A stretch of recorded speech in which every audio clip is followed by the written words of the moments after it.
मुझे सवाल किए हैं। हाँ। आरएसएस के लोगों से, शंकराचार्यों से, हाँ। बीजेपी वालों से, कांग्रेस के हिंदुओं से, तमाम हिंदुओं से मैंने सवाल किया है जो अपने आप को हिंदू तो वो है ना जो पूजा कर रहा है, हिंदू तो वो है जो आस्था रखता है, हिंदू तो सर वो है जो आरती कर रहा है। 23वीं प्रतिज्ञा भी जोड़नी चाहिए समाज को। अब वक्त आ गया है। वो कौन सी सर? 23वीं प्रतिज्ञा है कि हम किसी भी कीमत पे किसी भी इलेक्शन में हम सवर्ण हिंदुओं को यानी ब्राह्मण क्षत्रिय वैश्यों को दान, मान और मतदान नहीं करेंगे। दान, मतदान और मान और मतदान तीन चीजें हो गई। देश की सच्चाई सच छुपने नहीं देंगे। मैं एम नफीस रशीद, मेरे साथ में है अंबेडकर समाज पार्टी के राष्ट्रीय अध्यक्ष भाई तेज सिंह साहब।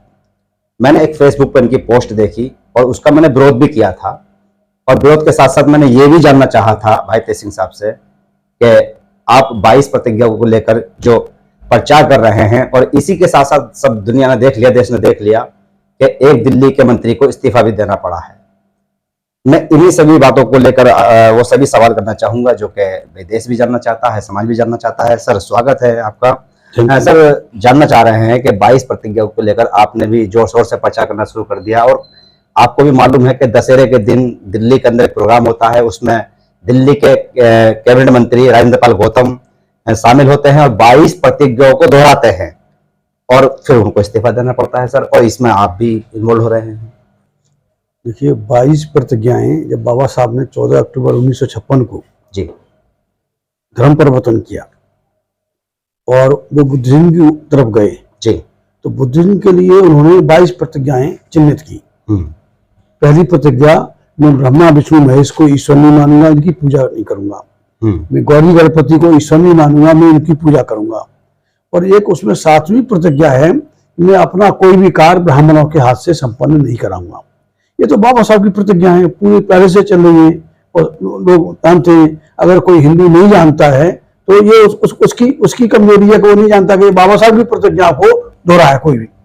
लेकिन मैं 22 प्रतिज्ञाओं से भी आगे चल के मैंने लिखा भी है और मेरा कैप्शन भी चल रहा है कि 22 प्रतिज्ञाओं के साथ 23वीं प्रतिज्ञा भी जोड़नी चाहिए समाज को। अब वक्त आ गया है। वो कौन सी सर? 23वीं प्रतिज्ञा है कि हम किसी भी कीमत पे किसी भी इलेक्शन में हम सवर्ण हिंदुओं को यानी ब्राह्मण क्षत्रिय वैश्यों को दान, मान और मतदान नहीं करेंगे। दान, मतदान और मान और मतदान। फिर भी सर एक जैसे आज की मौजूदा परिस्थिति के अंदर हिंदुत्व और बात हो रही है हिंदू राष्ट्रीय की, और पूरी तरह से आरएसएस भारतीय जनता पार्टी सत्ता में काबिज है, और उनकी कोशिश ये है कि किसी तरीके से भी देश के अंदर यानी कि हिंदू राष्ट्रीय घोषित किया जाए, और जो हिंदुओं का देश है, पूरी दुनिया में कोई देश नहीं है, तो उस पर तो आप बट्टा लगा रहे हैं ना इस तरह से। पहले तो ये तय हो जाए कि इस देश में हिंदू है कौन। क्या इस देश का दलित, आदिवासी, पिछड़ा, आप किसको हिंदू मानते हैं? क्या इस देश का पिछड़ा? में तो मुझे सवाल किए हैं। हाँ। आरएसएस के लोगों से, शंकराचार्यों से, हाँ। बीजेपी वालों से, कांग्रेस के हिंदुओं से, तमाम हिंदुओं से मैंने सवाल किया है जो अपने आप को हिंदू तो वो है ना जो पूजा कर रहा है, हिंदू तो वो है जो आस्था रखता है, हिंदू तो सर वो है जो आरती कर रहा है। हिंदू तो गंगा को भी पूज रहा है, गाय को भी पूज रहा है। आपकी नजर में हिंदू कौन है? देखिए मैंने इनसे सवाल किया, क्या इस देश का दलित, आदिवासी, पिछड़ा, नाई, कुमार, धानु, गोभी, काची, कहार, कुर्मी, कोरी, अहिर, जाट, गुजर ये हिंदू हैं? वो तो सब जाते हैं। अगर हिंदू हैं आज तक इनके मौलिक मानवीय अधिकार क्यों नहीं दिए गए? देश के धन, धरती, शासन। हिंदू धर्म में परंपरा है ना कि पंडित पूजा ही कराएगा। नहीं, परंपरा को जाने दीजिए, परंपरा इनकी बनाई हुई है। इन्होंने डर दिखाया है, भगवान और भाग्य का डर दिखाया है, डरो, और उसका एजेंट बन गया ब्राह्मण जी। क्योंकि ये तो देखिए दो जातियां हैं, हराम की खाने वाली और कमा के खाने वाली। बाबा साहब डॉक्टर अम्बेडकर ने इनको जो ब्राह्मण क्षत्रिय वैसे जिनको सवर्ण हिंदू कहते हैं, साफ कहा है कि अछूतों के आंदोलन का मतलब सवर्ण हिंदुओं के खिलाफ होना चाहिए। इसका मतलब ये दलितों के दुश्मन नहीं है, ये पूरी मानव जात के दुश्मन है। अगर हिंदू राष्ट्र की बात करते हैं, पहले तो ये बताएं कि इनकी कौन सी किताब में हिंदू लिखा हुआ है? वेद में, पुराण में, गीता में, रामायण में, महाभारत में कह चुके हैं सर। वो आस्था का विषय है उनकी, हिंदू शब्द आस्था। आस्था, उनकी आस्था कुछ नहीं होता उसमें। आस्था तो कोई बकवास है। आस्था का क्या मतलब है? किसी धार्मिक पुस्तक में हिंदू नहीं है, किसी भी धार्मिक पुस्तक में हिंदू शब्द ही नहीं है उनको। नहीं तो सर ये बात वो फिर किसी पुस्तक में नहीं है, फिर भी वो कहते हैं कि भाई ये हमारी आस्था का विषय है, हम अपने आप को हिंदू मान रहे हैं। देखिए अगर उनकी आस्था हिंदुत्व में है तो इसका मतलब उनकी आस्था इस देश में नहीं है। इससे साफ जाहिर है कि उनकी आस्था इस देश के प्रति नहीं हो सकती। सर सवाल ये खड़ा होता है कि वो आपको कहते हैं देशद्रोही, वो आपको यानी कि अलग मान रहे हैं, आप उनको अलग मान रहे हैं। सर इससे तो देश का नुकसान हो रहा है, देश के अंदर कारोबार कमजोर हो रहा है, देश के अंदर राजनीतिक जो ज्ञान है वो युवाओं को नहीं मिल पा रहा है। देखिए इस मुल्क में जो लड़ाई है, असल लड़ाई है, वो सवर्ण हिंदू बनाम शेष भारत है। इसको काशीराम जी ने 1585 का वही बाबा साहब के जो वो है स्टेटमेंट है कि movement of the untouchables must mean an open bar upon the caste Hindu. अछूतों के आंदोलन का मतलब सवर्ण हिंदुओं के खिलाफ खड़े होना चाहिए। इसका मतलब सवर्ण हिंदू, अछूतों मतलब जो पहले अछूत कहे जाते थे, आज एससी कहे जाते हैं, एसटी कहे जाते हैं, उनका दुश्मन है। और वो दुश्मन मुसलमानों के भी है, वही सवर्ण हिंदू। मारा मारी, मरवाना, कटवाना, ये सारा बात करना और इल्जाम उल्टा लगाना है।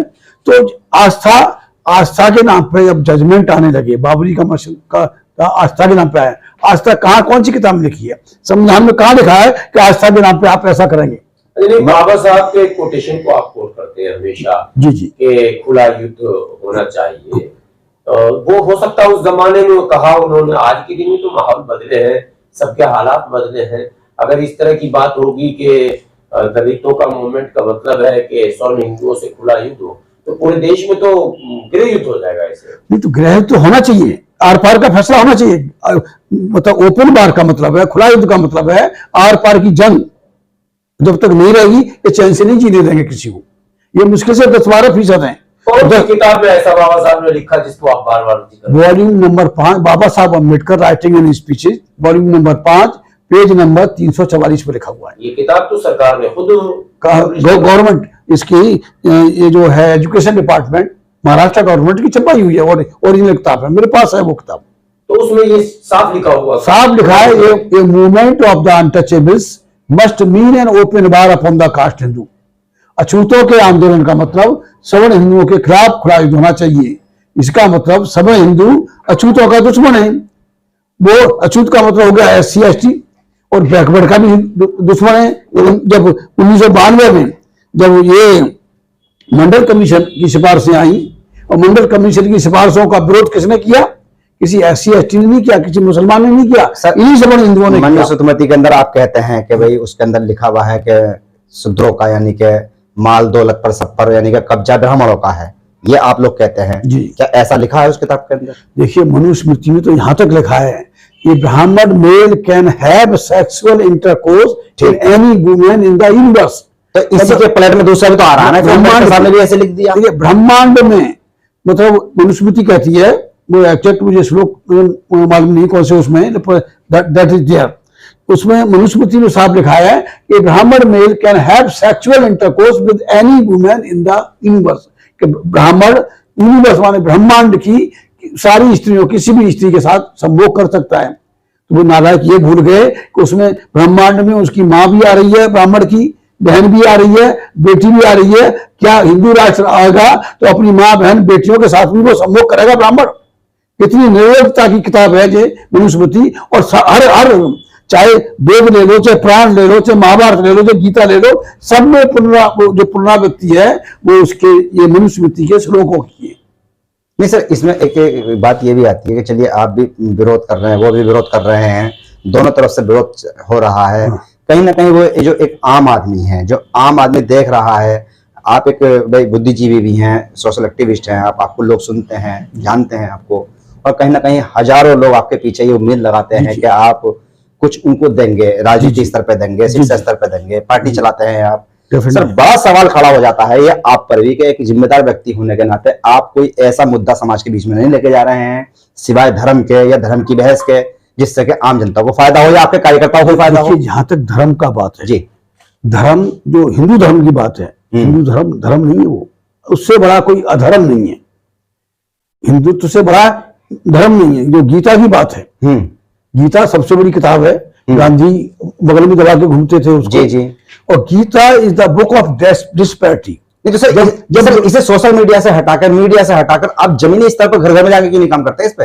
देखिए घर घर में काम, हमने घर घर में काम किया है। जब बाबा साहब ने 1924 में समता सैनिक दल की स्थापना की थी, तब उनका समता सैनिक सैनिकों को। हाँ। वो आदेश था बाबा साहब का, ये शहर से 200 किलोमीटर के दायरे में घर घर जाके काम करेंगे, लेकिन वो काम नहीं हुआ, आज तक नहीं हुआ।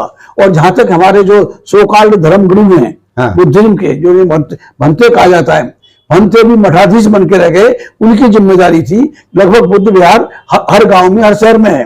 तो अगर ये भंते लोग अगर जाके बहन बेटियों को समझाते SC ST OBC की, तो निश्चित तौर से उनकी समझ में आता ये जो ब्राह्मणवाद है हमारे घरों में परंपरा है। हम मंच पे आके या बाहर आके उसमें आके तो हम हिंदुत्व के खिलाफ बोलते हैं, ब्राह्मणवाद के खिलाफ बोलते हैं, लेकिन उनके घर में अगर जाएंगे तो करवा चौथ का व्रत उनकी औरतें रखती हैं।